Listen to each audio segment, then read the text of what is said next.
I just got for my birthday from Roddie Gilliard. You want a little? From Roddie Gilliard, I got a birthday present. Roddie Gilliard. The bass player with the Muffin Men, the leader of the Muffins. He always sends me a birthday present. Especially this year, because this year is a special birthday for me. It's my favorite number, 69.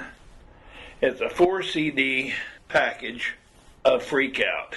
It's the CD. It's the first record is a remastered version of Freak Out from the the LP. From the tapes though, they remastered the tapes. Freak Out never sounded that good to me before. It's fucking dynamite, man. It's so fucking good, man. Unbelievable. And the other 3 CDs are outtakes.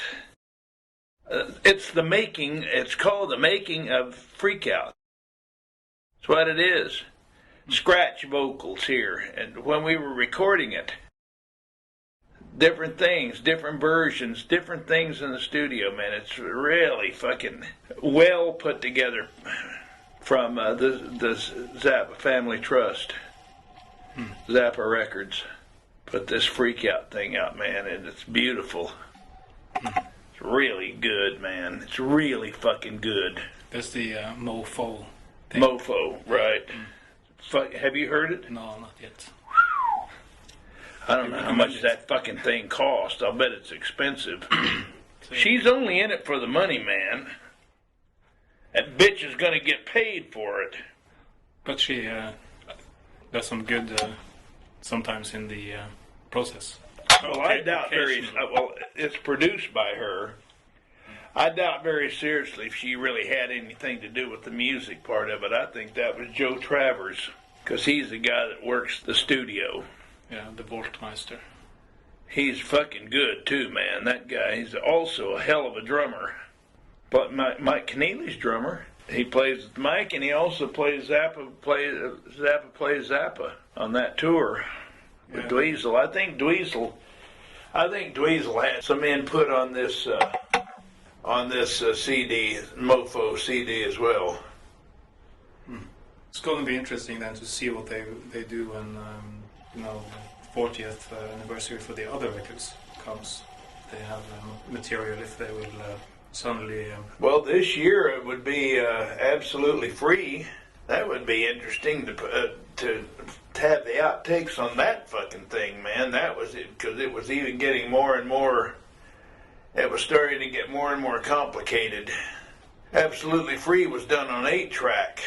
The first 8-track machine that came out. Half-inch tape. Freak Out was done on 4-track. That's all there was. That was state-of-the-art recording. TTG Studios. We did Absolutely Free in TTG Studios as well, but they had gone to 8-track.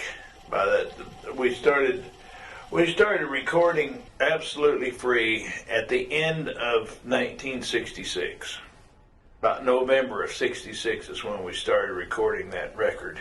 Freak Out had just come out in June. I think it was in June or July. June, I think. End of June it came out. Came out for sale in the States. Because we did a little promo tour for that. Strange fucking 5-day tour. Washington, D.C., Detroit, Windsor, Canada, and Dallas. 4 gigs. And it weren't even, didn't even take equipment. It was lip singing. We did TV shows. They weren't, lip syncing Freak Out. They weren't even ready for the fucking mothers, man. We did Who Are the Brain Police in Washington, D.C. Perfect place for that. Just asking the question. When we played in Dallas, it was only about 2 years after John F. Kennedy was assassinated there. And Dallas was a redneck fucking place, man. Still is. That was pretty wild, man. We got off the plane, started down the corridor, and we just parted. We just parted the fucking corridor like Moses parted the Red Sea. People would just plastered up against the wall looking at us. They thought that they were being invaded by Mars or something. That's about the same, almost the same thing that Zappa said about the when you guys went to New York. You know, people looked at you like you were from Venus. So if the response was well, it wasn't that New York. Well, it wasn't that bad in the Village. The Village was the only safe place in New York. If you got outside the Greenwich Village, they started fucking looking at you like you were from Venus. As long as you were in, it was the same as on the West Coast. It's the same as being in Hollywood. It was okay as long as you were in Hollywood. You get outside of Hollywood, man, and they start fucking throwing rocks at you. Because of the hair. Yeah, just having long hair and dressing with wild colors and shit like that. And the other safe place was San Francisco. All of San Francisco was safe. But I was just thinking that if people in New York looked at you like you were from Venus and that was a year later, the people in Dallas must have been far beyond that. Oh, man. Well, Dallas is just so crazy fucking place. Well, it'll be interesting to see if they put it out. And next year, it's if they keep up this tradition, it's we're only in it for the money, and so maybe you'll hear it.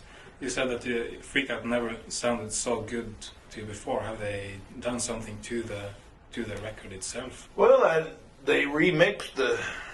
I don't know what they did. They supercharged it or did something, man. But I mean, it's so sounding so fucking good, man.